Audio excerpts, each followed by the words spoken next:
I've been rowing since I was a kid, I guess, when my parents moved to a house on the river here.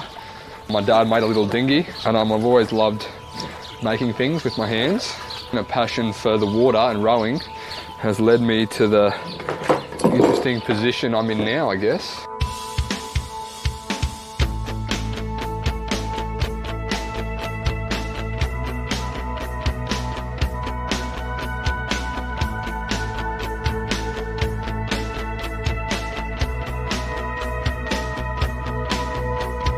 First time I did a little rowing expedition was I was 14.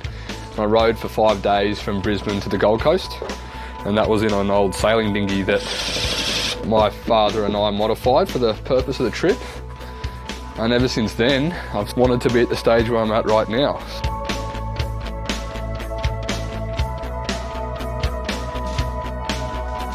So I did a 4-year apprenticeship at a boatyard in Brisbane. I knew, I guess from the start of my apprenticeship, that when I got qualified I wanted to build myself a rowing boat and row across the Pacific.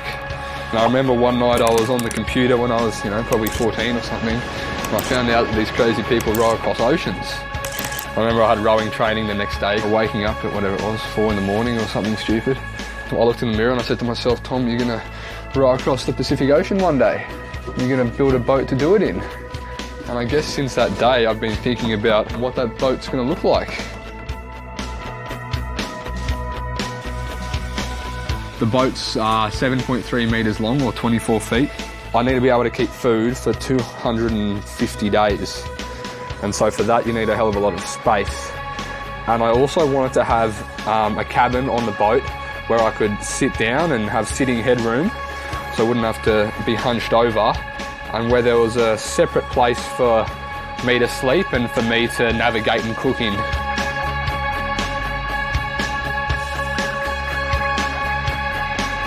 One day I was reading a book and there were these lines for a boat. I went, wow, this is perfect, that's just what I want. And so from those lines I did some sketching, and then from there I got a bit of timber and carved a block of wood into the shape, and then from there took measurements off that block of wood to form this hull shape.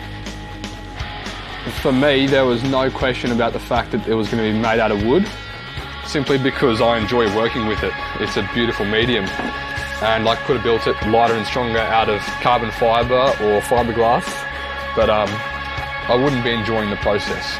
And for me, that's what this is all about, really. It's a pleasurable activity for me, rowing and building boats. From right now until when I'm in the middle of the Pacific to when I get back at the end, every part of the experience is going to be enjoyable, and I'm going to hopefully love every minute of it. There are people that do adventures just for that feeling of crossing the finish line, and I get that same feeling too, but I also want to be at peace with myself and the world when I'm out there. For that, I want to be doing it in a beautiful boat that I've built by hand, I guess.